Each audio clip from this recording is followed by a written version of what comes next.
Commerce classes by Jyoti Arora. So learners, इस video में हम डिस्कस करने वाले हैं बिजनेस स्टडी की यूनिट नंबर 7 के पार्ट नंबर 6 के बारे में। That is retain earning. Retain earning का एक और नाम होता है that is ploughing back of profit.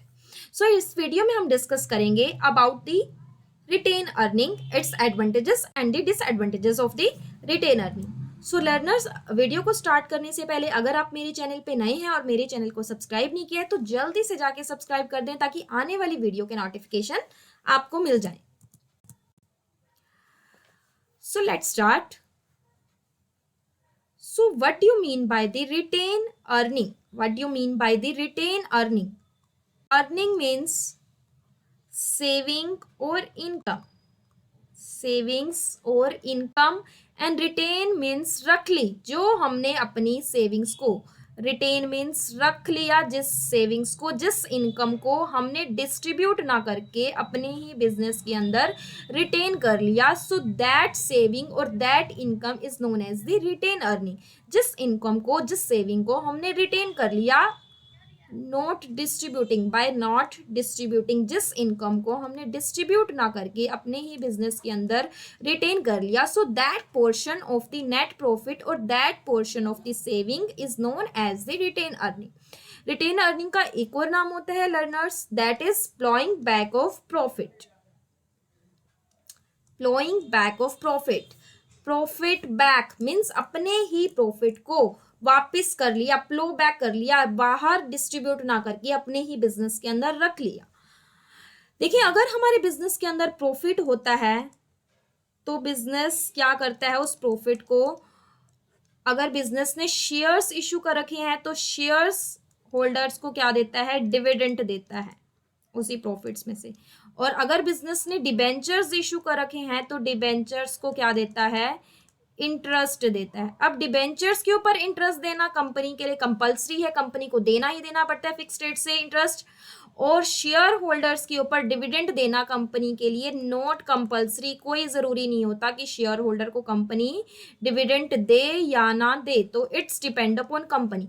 तो कंपनी कई बार ऐसा करती है, कंपनी को प्रॉफिट होता है तो अपने प्रॉफिट को डिस्ट्रीब्यूट ना करके वापस ही रिटेन करके रख लेती है। तो जो प्रॉफिट और जो पोर्शन अपनी इनकम का रिटेन करके रखती है उसी इनकम को क्या बोला जाता है, रिटेन अर्निंग और the ploughing back of profits.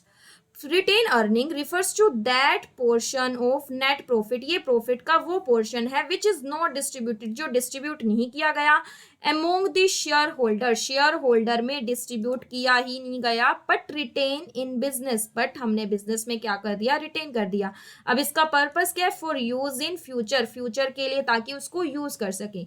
So retain earning is that portion of net profit which is not distributed among the share holder as dividend but retain in business for use in future. This retain part from general reserve. अब इस profit को कहीं ना कहीं और किसी ना किसी नाम से तो जाना जाएगा, तो एक रिजर्व क्रिएट कर दिया जाता है रिटेन अर्निंग से, जिसका नाम क्या होता है, रिजर्व का, general reserve, which is used for expansion of business. और इसका ऑब्जेक्टिव क्या होता है इस प्लॉइंग बैक ऑफ प्रॉफिट या रिटेन अर्निंग का, ताकि हम अपने फ्यूचर्स के अंदर उस पैसे को यूज कर सके। नॉर्मल सी बात है, एक पर्सन सेविंग क्यों करेगा, ताकि फ्यूचर में उस सेविंग को यूज कर सके। ऐसे ही एक बिजनेसमैन क्यों रिटेन अर्निंग को रिटेन करके रखेगा, ताकि फ्यूचर में जब भी उसको बिजनेस के एक्सपेंशन की नीड है या फ्यूचर में किसी और पर्पज के लिए नीड है तो उसी पार्ट्स को क्या कर सके, यूज कर सके। अब जो हमारा प्लॉइंग बैक ऑफ प्रॉफिट या रिटेन अर्निंग, इसको कई और नाम से भी जाना जाता है, जैसे it is also called ploughing back of profit. सबसे पहले तो प्लॉइंग बैक ऑफ प्रॉफिट कि अपने प्रॉफिट को प्लो बैक कर देना, वापस अपने बिजनेस में ही इन्वेस्ट कर देना। Next one is the retained self financing और इंटरनल फाइनेंसिंग। सेल्फ फाइनेंसिंग की, जब भी बिजनेस को फाइनेंसिंग की नीड हो तो वो क्या करे, अपने इंटरनल सोर्सेज से ही उस फाइनेंस की रिक्वायरमेंट को पूरा करे। तो इसको इंटरनल फाइनेंसिंग या सेल्फ फाइनेंसिंग भी बोला जाता है, क्योंकि अपनी फाइनेंसिंग खुद की जाती है, not external sources, not external sources, बाहर से किसी भी सोर्सेज से, शेयर्स और डिबेंचर से हम पैसा रेज नहीं करते। इम्प्लिसिट कॉस्ट, अब देखो एक्सटर्नल सोर्स से रेज करेंगे तो हमारी बिजनेस के अंदर कौन सी कॉस्ट आएगी, एक्सप्लिसिट कॉस्ट बिजनेस को पे आउट करनी पड़ेगी। लेकिन अगर हम इंटरनल सोर्सेज का यूज करेंगे तो बिजनेस को अंदर की ही कॉस्ट पे करनी पड़ेगी। Next are the advantages of retain earning, advantages of retain earning. अब देखिए बिजनेस अपने सारे ही प्रॉफिट को रिटेन करके रख लेती है या कई बार एक पोर्शन को ही रखती है, तो कुछ ना कुछ कंपनी को कहीं ना कहीं से तो बेनिफिट लगता ही होगा, जिसकी वजह से कंपनी क्या करती है, अपने प्रॉफिट को रिटेन करके रख लेती है, अपने प्रॉफिट को बिजनेस में प्लो बैक करके रख लेती है। तो इसका फर्स्ट जो बिजनेस को एडवांटेजेस होता है that is cheapest source of finance, that is cheapest source of finance, सबसे चीपेस्ट सोर्स है फाइनेंस का। बिकॉज अगर हम शेयर्स इशू करेंगे तो शेयर्स इशू करने के बदले में हमने क्या देना होगा, डिविडेंड। और अगर हम डिबेंचर्स इशू करेंगे तो कंपनी को डिबेंचर्स पे क्या देना होता है, फिक्स्ड रेट से इंटरेस्ट देना होता है।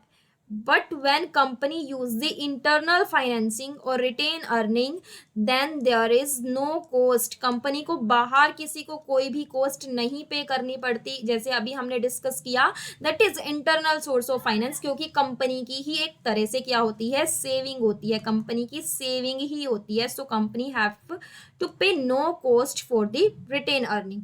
Next one, safety from trade cycle. जब भी बिजनेस के अंदर क्या आते हैं, अप्स एंड डाउन आते हैं, उस सिचुएशन में अगर कंपनी के पास क्या है, इंटरनल फाइनेंसिंग है, कंपनी ने अपनी सेविंग करके रखी है, तो इस सिचुएशन में ट्रेड साइकिल से उसको कौन सेव करता है, उसकी रिटेन अर्निंग ही सेव करके चलती है। ऑब्वियसली सी बात है, हमारे लाइफ में भी अप एंड डाउन आएंगे, अगर हमने सेविंग कर रखी है तो किसी भी सिचुएशन में अपनी सेविंग्स को यूज करके हम उन अप एंड डाउन से सेव हो सकते हैं, बच सकते हैं। सिमिलरली अगर बिजनेस में भी अप एंड डाउन आ रहे हैं, ट्रेड साइकिल आ रही है, कभी रिसेशन, कभी डिप्रेशन, कभी बूम, इस तरह की सिचुएशन आती रहती हैं, तो इस सिचुएशन में अगर बिजनेस के पास रिटेन अर्निंग है तो अपने आप को सेव रख सकता है। Next one is the stable dividend policy, stable dividend policy.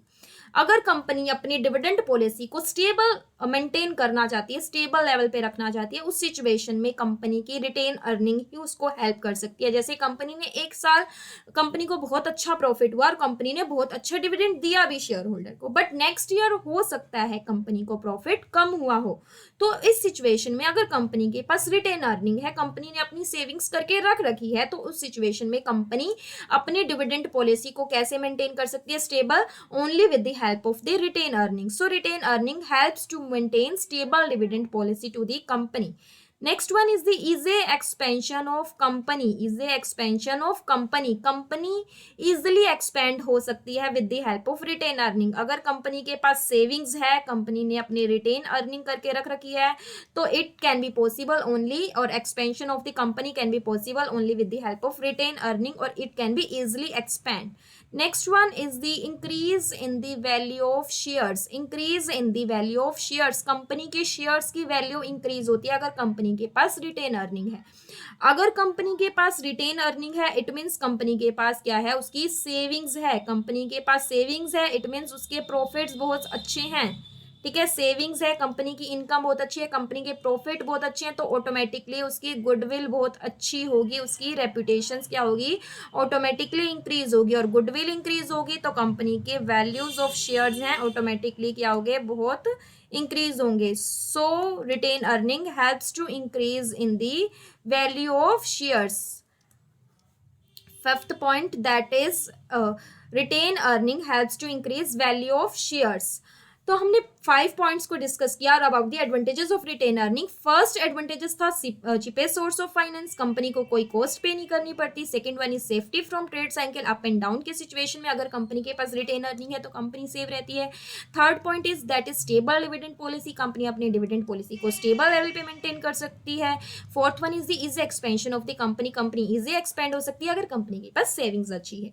Next fifth point is increase in the value of shares, company के शेयर्स की वैल्यू ऑटोमेटिकली इंक्रीज होती है अगर कंपनी की सेविंग अच्छी है, कंपनी की गुडविल इंक्रीज होती है, अगर कंपनी की गुडविल इंक्रीज होगी तो ऑटोमेटिकली उसके शेयर्स की वैल्यू भी इंक्रीज होगी।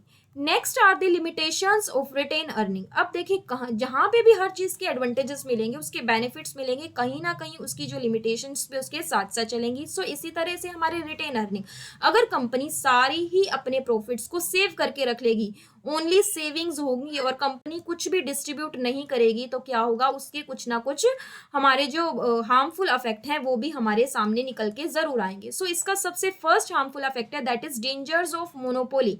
अगर कंपनी के पास सेविंग्स अच्छी होंगी, कंपनी की सेविंग्स ज्यादा होंगी, मोर सेविंग्स, अगर कंपनी की सेविंग्स ज्यादा है तो कंपनी की मोनोपोली भी क्या हो जाएगी, कंपनी की मोनोपोली, कंपनी का एक अधिकार हो जाएगा, सभी कंपनी में सबसे बड़ी कंपनी एक ही कंपनी बन जाएगी जिसके रिटेन अर्निंग ज्यादा है। तो मोनोपोली ऑफ कंपनी हो जाएगी जिसकी सेविंग ज्यादा है, जो अपनी सारी ही अर्निंग को रिटेन करके रख लेगी और किसी को डिस्ट्रीब्यूट नहीं करेगी, तो कंपनी की मोनोपोली। और ये सिचुएशन हमारे लिए हार्मफुल होती है, not favourable situation of market. ये हमारी फेवरेबल की मार्केट की सिचुएशन नहीं है, not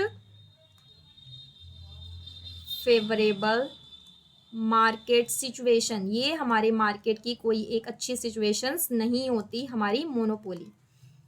but there will be perfect competition, ये अच्छी सिचुएशन होती है।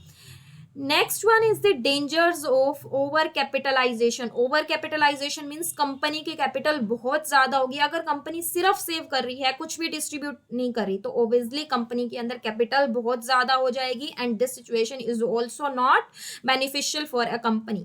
Third point is that is possibility of loss to the share holder. अब देखो कंपनी सिर्फ सेव ही कर रही है, अगर सिर्फ कंपनी सिर्फ सेव करेगी, ओनली सेविंग्स, तो शेयर होल्डर ऑब्वियसली क्या होंगे, शेयर होल्डर की नाराजगी बढ़ेगी और शेयर होल्डर्स को लॉस होगा, शेयर होल्डर को कुछ भी डिविडेंड नहीं मिल पाएगा, only saving no dividend, so that is possibility of loss to the share holder. तो अल्टीमेटली लॉस किसको होगा, शेयर होल्डर्स को ही। हमारा रिटेन अर्निंग से सबसे ज्यादा लॉस किसको होता है, हमारे सिर्फ शेयर होल्डर्स को। So that is the biggest advantages of the retain earning. सबसे बड़ा हमारा एडवांटेजेस, डिसएडवांटेजेस भी यही होता है, possibility of the loss to the shareholders. So learners, अभी तक अब अगर आपने मेरे चैनल को सब्सक्राइब नहीं किया तो जल्दी से सब्सक्राइब कर दें और कमेंट बॉक्स में मुझे ज़रूर लिखें कि आपको ये वीडियो कैसी लगी, बिकॉज जो आपकी कमेंट है वो मुझे मोटिवेट करते हैं और वीडियो बनाने के लिए। Dream, believe, achieve, definitely look dreams, believe in your self, definitely you can achieve your goal one day.